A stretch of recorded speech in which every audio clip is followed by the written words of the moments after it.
Uh, Here we go. Good morning. Thank you all for joining us. My name is Panayota Pavlopoulos.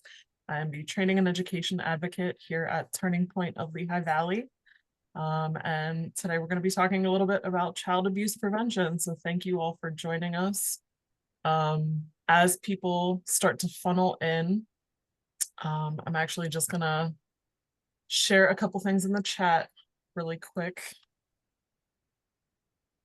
Make sure that you are familiar. So in case you are interested in ever joining us for any future events, feel free to check out our events calendar on our website. The link is in the chat as well. And then just kind of giving it another minute or so, let people kind of filter in as needed. But we are very grateful to our speakers and panelists for today who have joined us from CVC, Crime Victims Council, and our very own Turning Point Child and Teen team. So I don't know if you guys want to go ahead and introduce yourselves really quick. Whoever. I can start. My name is Mary, and I am currently an intern with Turning Point, with the Child and Teen Advocate team. I have worked with Turning Point in the past. I started out as the Child and Teen Advocate, and then worked my way into the Director of Children's Services at Turning Point. So I've gone full circle. I'm back as an intern now. We're happy to have you.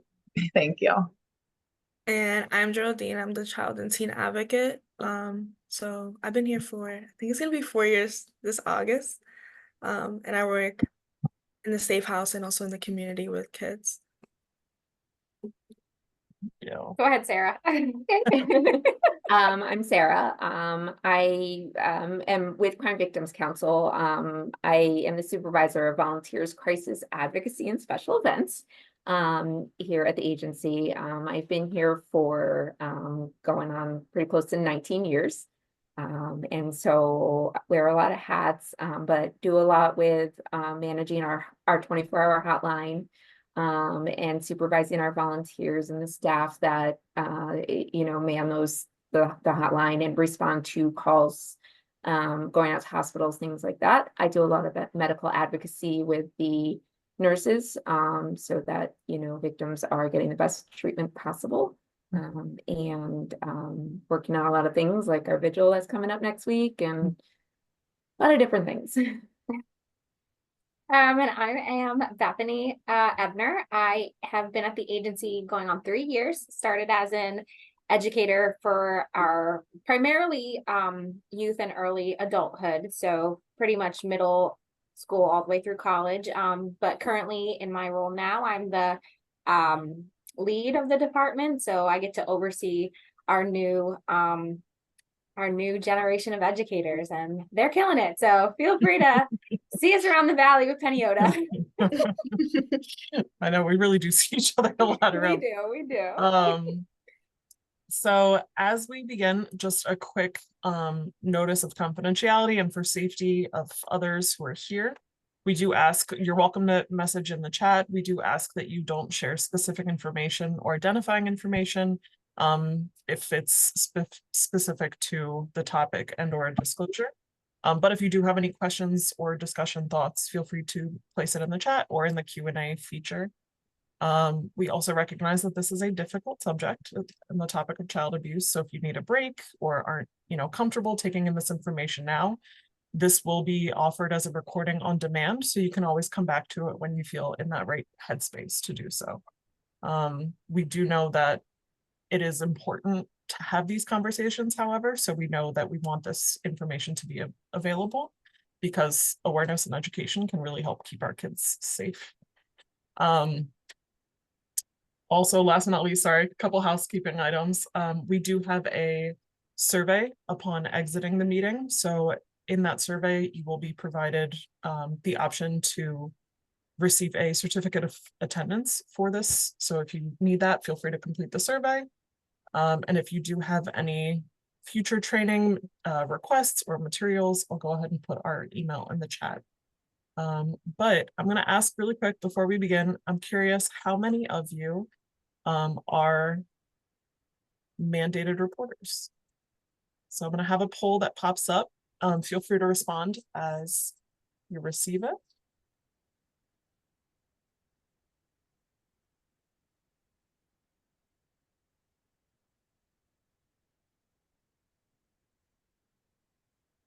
Yeah, so to answer the question, so at the end of the webinar, a survey will pop up in your web browser. Once you complete the survey, you can fill in your information to receive a certificate, and then you should receive it within 2 weeks of this training. So I'm gonna go ahead and close this poll in 3, 2, 1. So it looks like the majority of people who are with us are currently mandated reporters, which is awesome. So I guess the first question I want to start with, feel free to share whatever you feel comfortable sharing, but in regards to child advocacy, what does a typical day look like for you? Like, how does it come up? What do you tend to see? I know that's very vague. Yeah, I'm trying to pick what day should I pick? I guess I could go first. I think it depends on the age of the child that we're talking about. So it varies, especially with the age of consent in Pennsylvania when it comes to services. So advocacy for a 14-year-old whose parents are really involved looks different than advocacy for, let's say, a 7-year-old whose parents are asking questions, right? Because as we know, in Pennsylvania, the age of consent for services for mental health and medical decisions is 14. So a 14 and up does not need, parents don't necessarily have to be involved in that process, which I think a lot of times when dealing with parents, especially when it comes to the safety of their children, it's a lot of education, education for parents, education for caretakers, guardians, and for students, I think, depending on their developmental age, it looks like empowerment for especially younger children, to have them understand that it's okay to say no, and in what contexts, to understand that not every adult or person who's in their life is necessarily safe, and that's something that they should feel safe to express, and how to do those things. For teenagers, it's very interesting, I think, with their interactions. I think at a certain age, youth have an in-between mentality of wanting to be independent, but also wanting to be safe and cared for at the same time. And you mix hormones in there. And so I think it just depends on the age of who you're interacting with, but it's always, regardless, met with empathy, empowerment, and education. Absolutely. I don't know if anyone else. I was going to say, just to add to that, that the issue of the 14 can be sometimes a really big deal. And sometimes when we get a call about someone who wants services and we ask the age, and if it's 14, we're like, oh, phew. Because when they're 13, sometimes, it's someone that is looking for services. Their parents' mom is calling, saying like, my child was abused. They need services. They need counseling. If there are two parents involved in custody, even the littlest bit, we need consent from both of those parents. So if we have, even if it's not an offending parent, but if we have a parent that, is not supportive of the situation, we can't see someone under the age of 14 without both parents' signatures. So that can be a real barrier sometimes. So, we do our best to try to work with, the family to try to get that child services, but unfortunately, legally, we need that consent from both parents once they're, if they're under the age of 14. I think we have that similar thing with consent with the ages as well. I see kids from the ages of 5 to 18, and I see a lot of more high school students, so that's with no parents' consent. And the advocacy in there is that in counseling, empowerment counseling, and the outreach that we also doing in the classrooms when we go in there and do presentations. a lot of the little kids that I see are the ones that stay in the safe house, and their parents are usually here, so they already have that consent. And it's interesting, I guess, with CVC, what you guys mentioned, I think our parental consent is a little bit different because we deal more with the domestic abuse, possibly, where we would only need consent from the non-offending parent or non-abusive parent. So it sounds like you guys need consent from possibly both parents or all guardians involved. Yeah, if there's Yeah, custody it has of to it. do with the legal, whoever has legal custody. So, in situations where you have two parents in the same household, obviously they both have legal custody. In Mhm. situations where there's a separation, if one parent has sole legal custody, but they have split physical custody, we only need the consent from the legal custody individual. But Mhm. if both parents split both legal and physical custody, we need both from both parents. That makes sense. Yeah. So we've mentioned, I know that, you know, a good majority of the people that are on here are all already mandated reporters, but just for those who aren't, or for those who might be watching after the fact, what are some warning signs or things that we might see in a child who is experiencing abuse? I think, what I have seen, it's a lot of like the withdrawn behaviors, or just changes in behaviors in general, right? So like if they typically are an A, B student and then they start failing classes or getting C's and D's, like that's something to keep an eye out, or withdrawing from their friend group or isolating themselves. A change in mood, typically I would say, is a big red flag for something is going on in this kid's life, but Geraldine and I were talking earlier, and you can also see the opposite, right? Of like they're doing really well and they're acting like everything is fine and they're putting up this facade of like, I'm strong and nothing's bothering me. And so in those cases, it's really difficult to see, warning signs or red flags because they're just like keeping everything internal and very private. So I would say with child sexual abuse, often it comes out when the child might be acting out sexually in a way that isn't necessarily appropriate for their age level. And I don't want to say it's like, oh, they're offending on someone else, but if you do have, a child that is acting out sexually, either consensually or not, on another child, it's very, very common because it's a kind of a reaction to the abuse that they either are or have experienced. So And I I think imagine, that's the way it comes out. That's the way it gets disclosed. right. I imagine it could be both acting out, but also like commentary or questions that might be more inappropriate as well, right? Mhm. Yeah, I mean, I think to add to Sarah, we hear the term like problematic sexual behavior. It's kind of what we use because again, like Sarah said, we don't want to say like another child like offending on another like it's just sound because that child learned it from something. And so a lot of times in situations or schools or social work or psychology, you'll see that term problematic sexual behavior.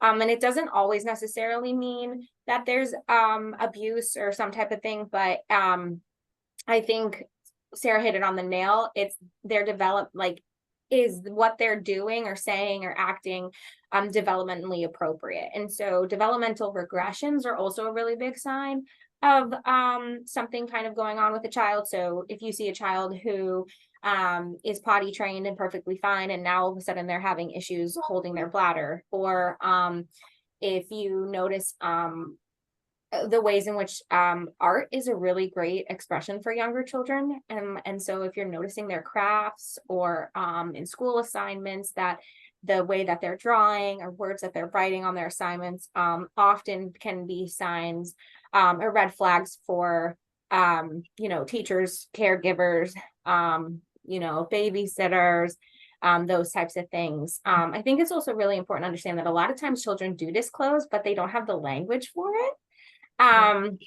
And so there's always situations where often their disclosures are kind of pushed aside, or we don't really because we don't often in culture teach children the correct language for things, we like to think that we're helping them by keeping them, appropriate, like, oh, we're not going to call this that, or we're going to, it's a different term. And an example that kind of always sticks out, specifically with child sexual abuse, was a situation in a school where a student had kept saying that their family member kept touching their cookies. And for this child, cookies was synonymous with their private area. But again, the teacher was like, oh, that's really mean of them, like, oh man, like, and so it took a little bit to understand, because again, those language and the ways in which children have the vocabulary, again, depending on the developmental age, can also be a little bit tricky. So I always say you trust your gut. Like if you feel like something's up, you can talk it with a team. If you have a team, if you, when in doubt, as a mandated report, a report, right? Because you rather report than not report. So those are kind of some of the things that when training in mandated reporter situations, we kind of share. I have a question for Beth or Sarah. Do you find, Sarah made a point about they either act out sexually and like overly sexually. Do you find that it's different when sexual abuse happens to a female rather like, or a male? Like, do they have the same like outcome and they act the same way? Is it different? No, I don't know that. I mean, that's a great question. I don't know that, like anecdotally, I have any, examples of, I could think of like, well, in this case, we see, boys that generally do this. And just again, is certainly, the fact that boys are sexually abused is, sometimes overlooked, but more and more, I guess, fortunately, unfortunately, we're seeing more cases, but the awareness is raising. But, I would say the majority of kids that we work with are females. And that I think also is that sometimes if you have, there's still the stigma of that, like boys are going to be more sexually, that's a little bit more acceptable if they're, dating a lot of girls or something like that, that if a girl is like that it might come into more question. Of course, when you talk about something that's not consensual, or if it's, younger children, then it doesn't matter. But I can't say that. I don't know, Beth, if you know any like differences based on gender. I think developmentally we see different things. So if we're talking about young, like elementary level aged children, you really in at least research and in studies and in speakers that we've been in trainings with, problematic sexual behaviors are pretty much present similarly. But they also can be confused for just general, what often makes caregivers uncomfortable, sex play, which is just a child's curiosity. Children love to stick things in holes, and so girls have more holes, and boys only have like one hole. And so I think in younger children, you're gonna see a lot of language, but I think you may see a little bit more overt aggression in a younger male, like if you're going to like change their diaper or something, or help them in the bathroom, you might see a little bit more pushback or a little bit of hesitancy. I think with females you see the same thing, right? Like if an adult is going to change them, again at the younger level, you see that hesitancy or that how it hurts type of thing. And so I think with younger children it presents very similarly. Likewise, I think in adolescence, it can present similarly and different in just the way in personality. And so for females, you might see hypersexuality, so an overt sexual expression. Porn addiction is huge in youth, and so that also plays a role in it. But you can also see the opposite end, and a complete avoidance or a turning off. Puberty also plays a big role in that, especially if an individual is confused about their own sexuality. And so those things can play. And likewise, similarly with males, you might see a student who, if they're experiencing abuses, might present a little bit more aggressively or trying to be hyper masculine, especially if the offender is male. Or you hear cases where there's an adult female avenging on a child, and there's a lot of bragging, you know, a lot of teenagers tell on themselves. They like to, and again, it's that confusion, because the person who's trusted for them, who they perceive in one direction, and they might not perceive it as abusive or trying to hurt, it's not necessarily something that they always feel ashamed about. And so to Sarah's point, I don't think that you can statistically compare, because it really is individual. And so when you're looking at differences, you should really look at the developmental side, and just know in general the variety of behaviors that you can see in any individual, regardless of gender. But understanding, I think, the developmental differences is a big key when trying to identify things. There's so many different topics that keep coming up. I love it. I like want to branch into one or the other. Go ahead, Geraldine. I was just gonna say, fair warning, I'm taking notes and I'm gonna ask so many questions. It's all good.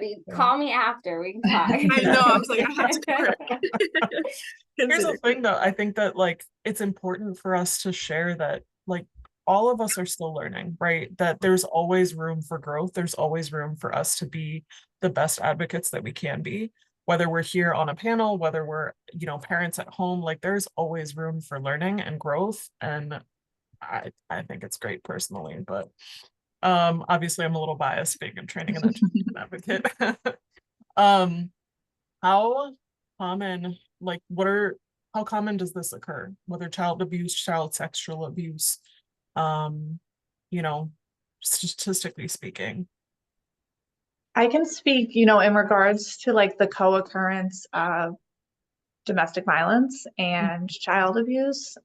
Statistically, I want to say the co-occurrence is anywhere between 30 and 60%. I was looking at things earlier in the week, and some of it said like around 56%, and others were a little bit lower, but still it's a huge number of the co-occurrence, right? And so I would say a majority of the occurring in the house. It's about, so if domestic abuse is also occurring in the home, child abuse is about likely to be occurring. Yes. Yeah, absolutely. And I think we see that in the field, you know, when we're working with the kids or the kids are coming into the safe house, we are frequently getting disclosures of abuse as well. So, yeah. I think it's also, sorry, no, go. it was making me think of a training I went to recently. Again, they're all linked, but like when you have, you know, domestic violence happening in a house, often there's drug use and drug abuse in there, and then that is going to significantly raise the likelihood that the child is being endangered or harmed in some way, that there's some sort of abuse going on. So yeah, but it's all linked, you know. Yeah, and even just to connect it to the sexual abuse, personally, and I don't have like my own statistics on this, but I would say disclosures of sexual abuse occur more frequently than like physical abuse in the home, when we're talking about domestic violence. So I'm often hearing about sexual abuse. Yeah, I think that is very, very common in high school students. Anytime we bring up boundaries when talking about unhealthy relationships, we have like so many disclosures, which is why I want to learn so much and I want to ask a million questions because say, but yeah, when we do see domestic violence in the home and they also experience child abuse and sexual assault, like it's all, I don't know, like Mary said, I'm just agreeing that we do see that a lot. Like that is very common for it to Yeah, come. I think, you know, to Geraldine's point, I think it's important to understand that it's not as uncommon as we think. But the ways in which students relate or children relate to patterns, you know, we know hurt people, and so you might be seeing patterns in in the ways in which they've raised in their environments, that they might not flag it as abusive. It might just be, this is the way that my home is, or this is the way that my life is. Or in situations specifically with adolescent disclosures of early childhood sexual abuse, if there's not always overt, right? Like, I think we automatically assume that it's an adult or some type of individual like having intercourse with a child, and that's not always when we're talking about sexual abuse, right? Like, it could be exposures to pornography, it could be inappropriate touching, photos, those types of things. And so when we're talking about especially with adolescents, about healthy boundaries or healthy and unhealthy signs in relationships, or the ways in which people should make us feel, it's at those times when you have those conversations that they're realizing that in some point in their life, somebody made them feel uncomfortable, and they start to link it there. But I also always caution when having these conversations, especially with children and teenagers, and even sometimes adults, is you don't want to make victims. And so sometimes in our passion and sometimes in our pursuit of trying to protect, we can overlook things, or not overlook, but be oversensitized to certain behaviors or a statement or something like that, and often go into panic mode of, oh my gosh, something must be happening. And in that type of way, we can cause harm ourselves, sometimes as trying to be safe spaces. So it's really tricky. It's really tricky. I think it's important to understand that, like, we're not meant to be detectives and figure out everything and save every single potential child. I think it's important to understand that how to navigate when a disclosure comes, or when that gut feeling of, hey, I think something's really happening is coming, but not to be living a life trying to look at every child or teenager under a microscope of what has potentially happened to you. Like, let me discover it and tell you, which I think is another really hard thing to navigate, especially in our line of work. We have high levels of empathy, and so sometimes that can get tricky. There was a comment that came in the chat. There are ways to talk about unhealthy relationships in schools, younger schools. A lot of kids don't know or understand it. So it actually ties into a question I had, which, like, what are some age appropriate ways to talk about consent, or to talk about like self-advocacy in those moments where a relationship with, whether it be an adult or another child, might be uncomfortable? There are great programs, like state accredited programs, scientifically accredited programs. You have Parents in the Know. It's a great program. You have Good Touch, Bad Touch. There's books now that you can use, again, depending on developmental, about, this is my body, this is my, space. But even books talking about like a consent in a way that children understand, right? Like, please don't touch me. And it's not talking about sexually, it's talking about like, please don't touch my hair. Like, I don't always want to hug, those types of things, you know? I think we are very, in the age that we live in today, we have a lot of access to developmentally appropriate books, activities that parents and caregivers can have with their children, and also in schools, programs that can be brought to students at a healthy developmental age range, where we can just talk about that. We even incorporate emotion into that as well, because again, often it's their expressions that tell us, hey, something's up. And so when we're talking about our emotions and we say, hey, we use the Inside Out characters for our programming.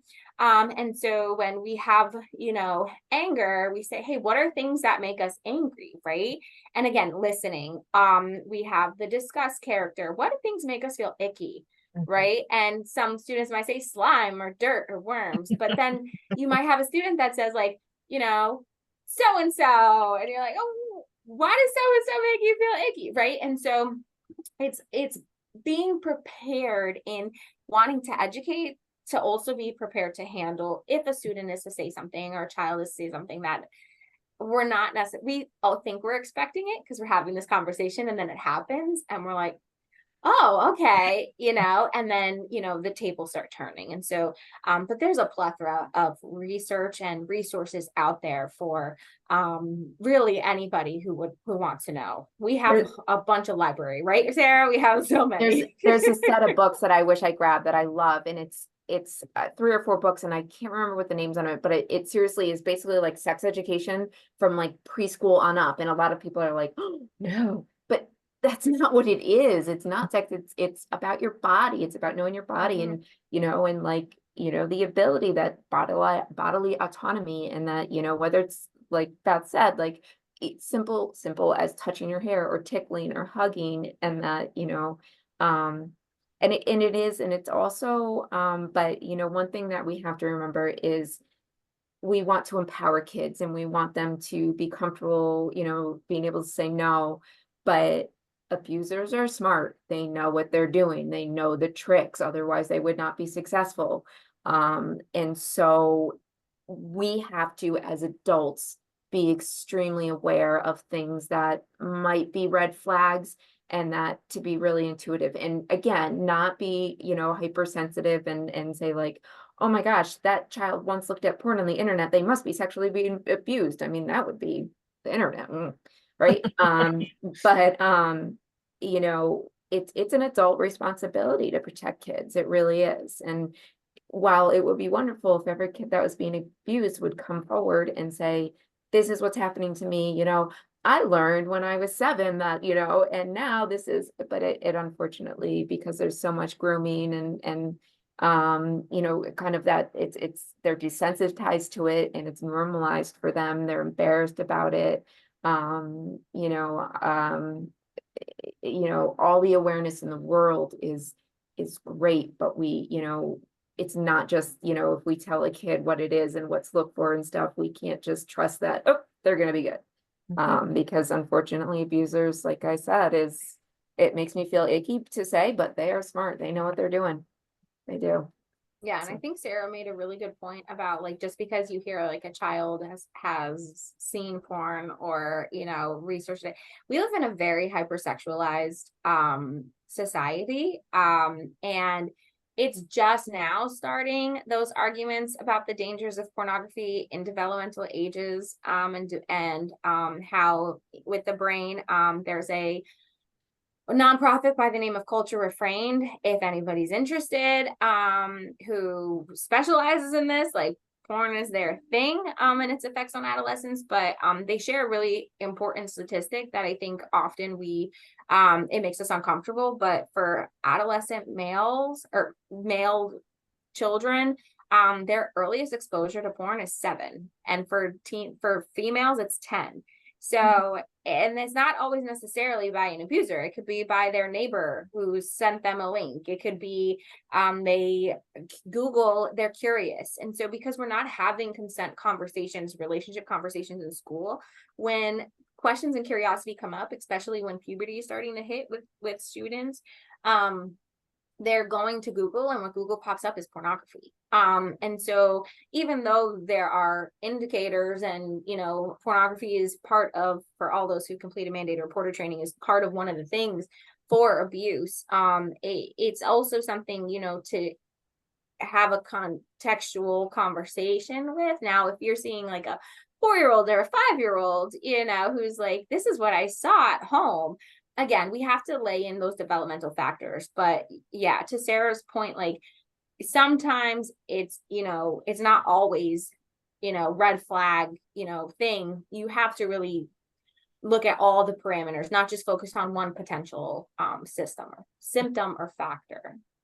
I think sometimes, like, without intending to, even when trying to be that safe adult, sometimes we perpetuate that lack of self-advocacy with a child, where even at a young age, like, oh, why don't you go ahead and kiss or hug this relative, and like, oh, but they're family, why, and kind of like forcing that upon them. Whereas I know a lot of times we talk down on social media, and it's negative effects, but I think that there can be positive effects to it too, where watching parents sort of teach consent of like, hey, why don't you come towards me and try to hug me, and like see if you can tell by my body reactions if I want that hug or not, and kind of talking about some of those subtle nuanced body language things, even with consent, and recognizing when things do feel uncomfortable or icky for either yourself or the other person too. So, having that discussion about consent doesn't necessarily have to be, specifically in regards to porn or sex or those topics that might be,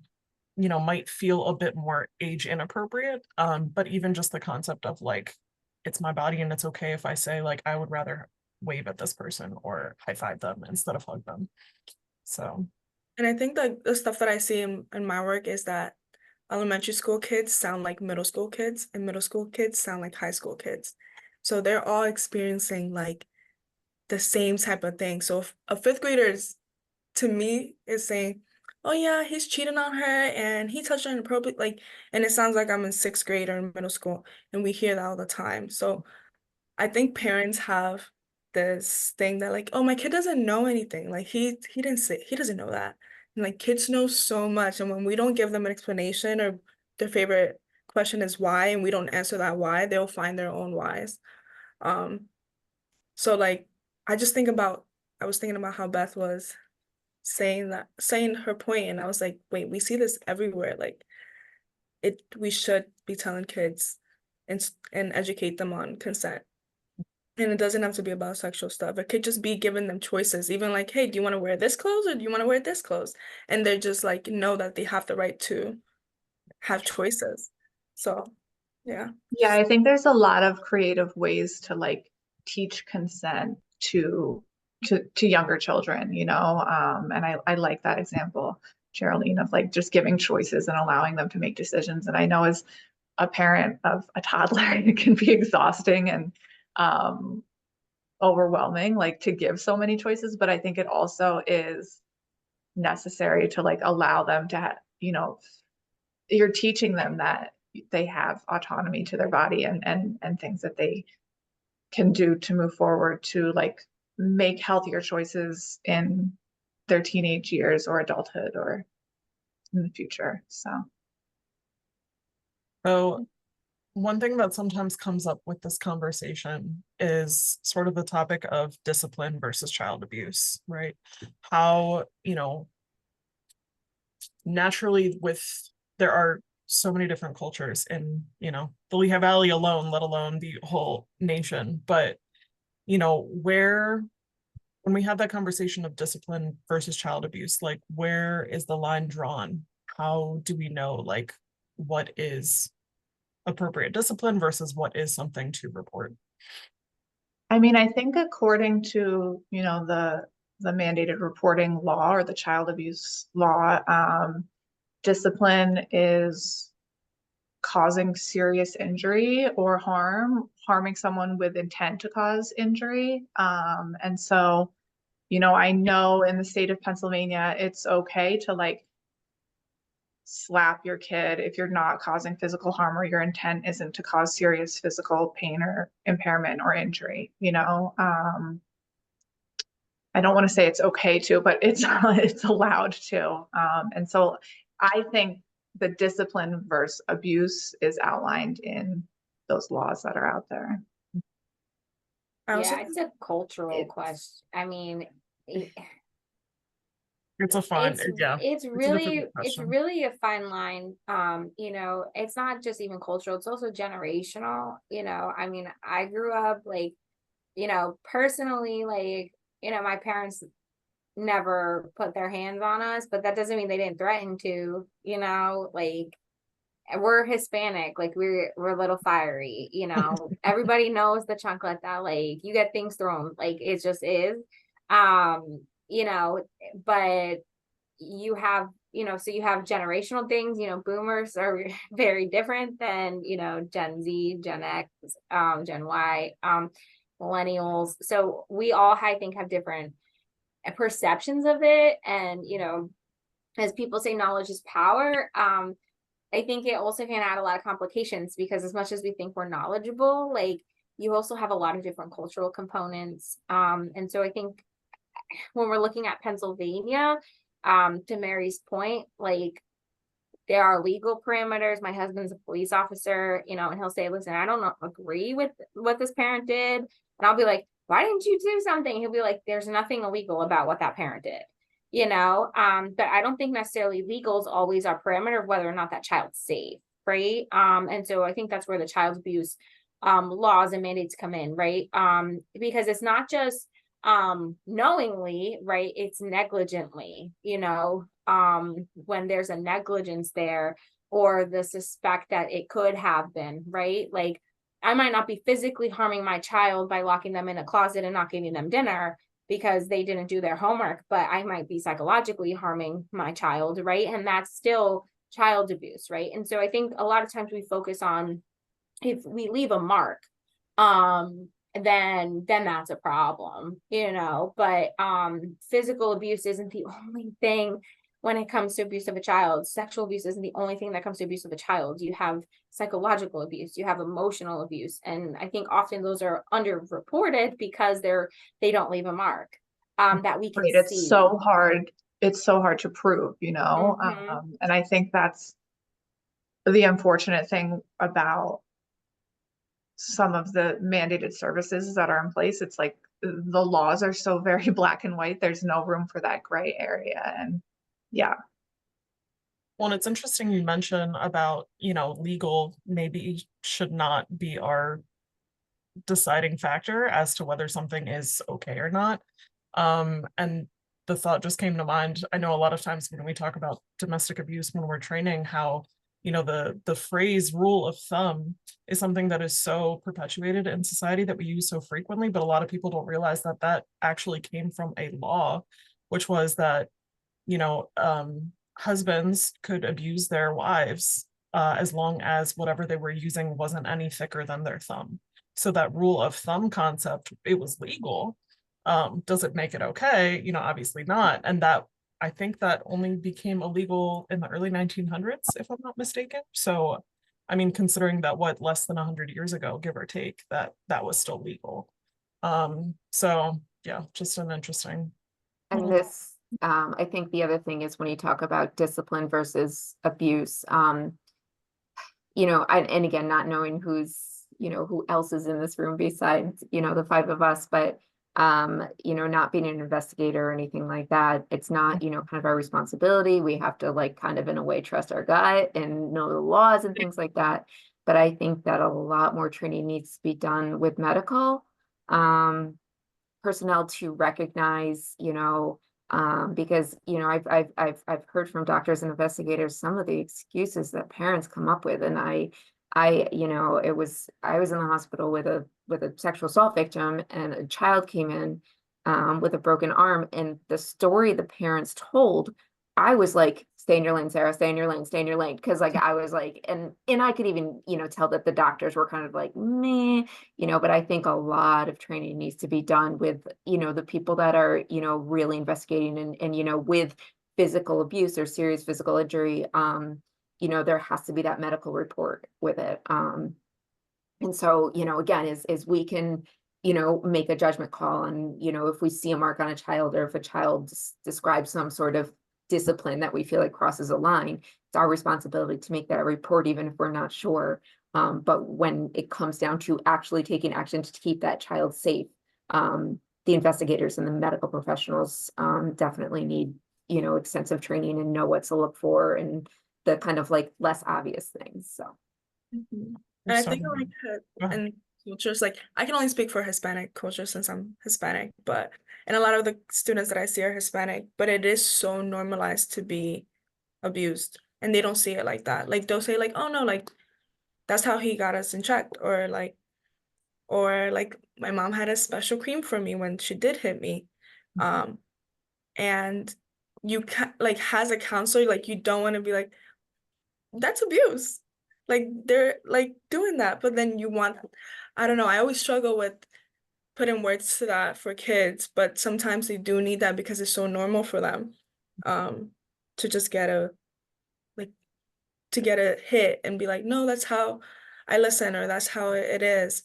I don't know, but then they think it's normal to be hit in a relationship and to get emotionally abused, and that just kind of creates this cycle of abuse over and over again. So I You don't think want to necessarily give them the words, but at the same time, you want like them you to know want that to it's know not the normal. words. Yeah. Right, right, yeah. Yeah, I mean, like to Geraldine's point, I think there's some cultures where that's kind of like your stand, like that's a normalized disciplinary behavior, physical discipline. And like I said, I can't speak to personal experience. I've never had a parent ever, despite the fact that both of my parents are, very Hispanic and loud and whatever, I've never, and my brother have never experienced physical discipline.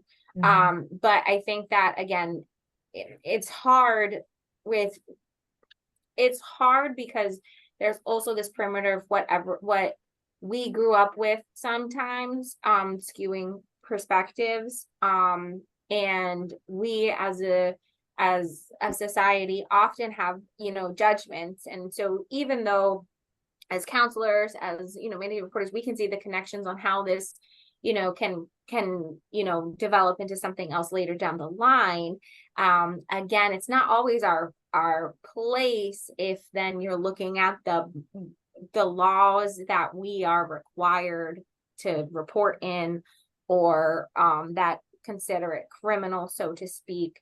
And I think that's where empowerment for caregivers and parents, and understanding that every action has an equal and opposite reaction, and understanding those generational hurts or those generational histories, and how they affect, because I have friends who were hit and they're fine and they're perfect, and it's so different, like a spanking on the butt versus getting hit across the face is totally, in some regards like different, and in other regards very similar, right? And so it just really depends on who you talk to.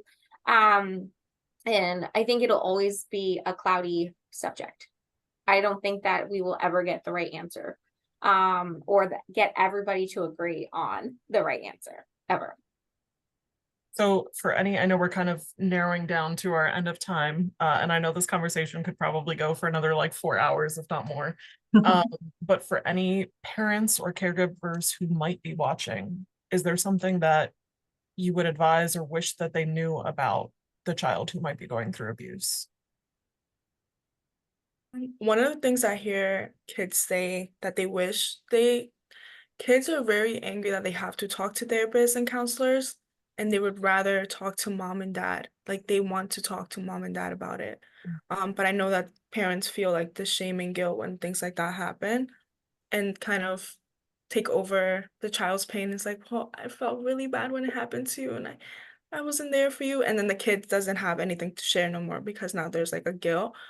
But a lot of the things that I've hear are kids saying like, I don't want to talk about it with you. Like, I want to talk with my mom. I want to talk with my mom. I want my mom to know. I know that Beth earlier said maybe like that stuff, and correct me if I'm wrong, Beth, but that once it gets too deep, like it should go to the medical and the police and whoever else needs to be involved. But just that initial, it's not your fault. I'm here for you. We're gonna figure it out together. From the parent, that's the least the kid needs just before they go into these rooms and they're being recorded and they're going through exams. Yeah, I definitely agree, Geraldine. I also think that, I think parents can absolutely empower themselves in situations of like soft interviewing, right? I get a lot of questions from parents of when we do trainings like this, how can I tell, like, or a call on our hotline, how do I tell? And I always say, like, if they're young enough, ask them to draw, like, ask them, to play a game, and maybe demonstrate what they're talking about with their dolls, if they have like action figures or dolls, or to write something down, for anything, whether it's physical, whether it's or you can say like, how does that make you feel? Like you have worksheets that you can do at home, to soft. But I think it's also really important, because I think it would be ignorant not to think that a caregiver could also be the one causing harm. And so beyond that, neighbors, teachers, coaches, all those safe, safe people in a child's life all have the potential to cause harm. And I think often we don't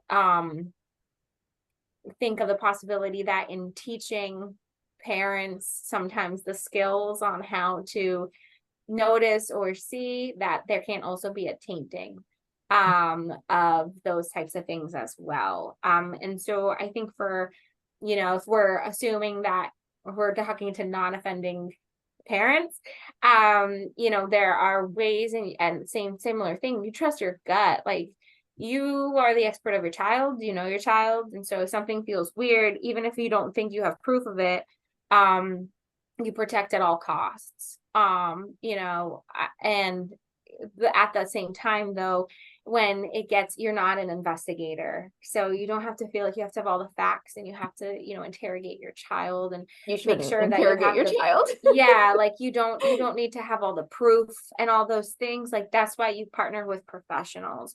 But knowing your resources, knowing Turning Point, knowing Crime Victims Council, knowing where your child advocacy center is in your county, and if your county doesn't have one, what's the closest one to it? All those things, knowledge is power. And so I think having resources and also understanding kind of those soft interviewing things like, well, tell me more about that, or can you show me? I don't think I'm understanding. Those types of things allow a child to be like, yeah, this is what's happening. Another thing I think is really important is not to keep secrets. I think children sometimes don't have that knowledge of the difference between secrets being good secrets and bad secrets. So we just say all secrets are bad, and surprises, like a birthday party or a gift, like a birthday gift or something, even sometimes can be not that great, right? Because you have offenders are smart, like Sarah had said earlier. So they might be like, this is your birthday present, it's a secret. Right? Like, this is a special gift just for us. And so we always say, like, we never keep secrets, and we don't have surprises here. So if somebody tells you to keep a secret, you shouldn't, right? Like, there are certain things we don't keep secrets. And kids will say, well, what about, like, if it's a birthday party? Like, what if it's my brother's surprise birthday party? And we'll be like, okay, like, you don't want to ruin the surprise birthday party, but what if somebody like did something at this party and they told you to keep it a secret? And it gets them thinking, right? And so I think that's also really important is to have engaging conversation, understanding things that we took advantage of, like secrets. Sometimes when we want a kid to listen, we'll be like, hey, can I tell you a secret? And they'll be like, yeah, and shh, don't tell anybody. And in those playful types of ways, understanding that offenders use those same language. And so maybe just finding other creative ways to engage children in those nuances and surprises and excitements in their lives, but also teaching them, if this makes us feel bad, if this makes us feel like not good feels inside, those types of things. And so it's just having informed conversations and word choice, careful things like that, everything that we've already talked about. I quickly want to add that kind of a little bit of a segue, but that we also have to remember the support that parents need when they find out that their child are being abused. Obviously non-offending parents, is that, I heard someone once say it's the most simple thing, but child abuse is a crisis for the whole family. And I've seen far more parents more upset about the abuse than the child. Not to diminish what happened to the child, but I mean, think about if anyone hurts one of our loved ones, and if it's your child. So, and we do see a lot of parents, significant others. So like parents or caregivers of children that have been abused, and maybe the child's not at the point where they're ready or, developmentally or whatever, emotionally for therapy, but the parents are. So we can't forget that too. No, that's absolutely accurate. And I think if I recall the statistic, I think, for perpetrators of child abuse, 93% of, the perpetrators knew the child in some way or another. So, a lot of times it does fall down to that opportunity and access. So just being cautious and knowledgeable of, who's around your kid. But you're right that the parents need support too, as well. So that being said, I just want to quickly share. So in hopefully you are familiar, if you're here, with both of our services. But Turning Point and CBC are very similar in that we both offer confidential services, both at no cost.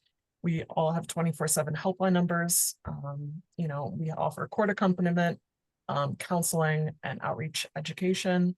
But we're a little bit different with those bottom two boxes. So I don't know if Sarah or Beth, if you want to talk about some of the additional services that you guys offer that are different. Yeah, Sarah, you want to go? I was just gonna say, yeah, so we do, and ironically, it has been a very busy year for accompaniments. It seems like almost every day we're out at either the hospital or police with victims. And we typically, the hospitals, pretty much know to call us for sexual assault victims, but we'll go out for victims of any type of violence. And if they want to, go to make a police report and they're kind of, unsure about, doing that on their own, we can go with them. They just use our 24-hour hotline. So yeah, so that accompaniment thing is one thing, but again, the one thing that it's difficult for us is that we do not have shelter and we don't have access to shelter. So that's a tricky thing. And then so You have Yeah, I think We work together on, so yeah, we go back and forth a lot on we- that. we do work together. I think as far as our counseling services, so obviously our hospital and police are direct services to very often the victims themselves.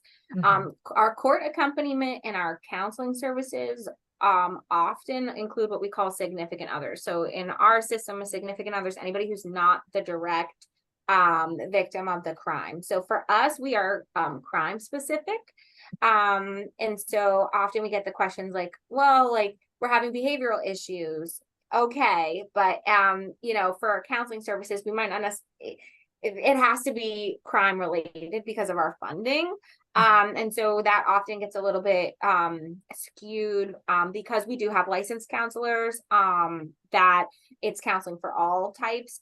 It's very similar to the empowerment counseling as far as the ways in which the service is completed.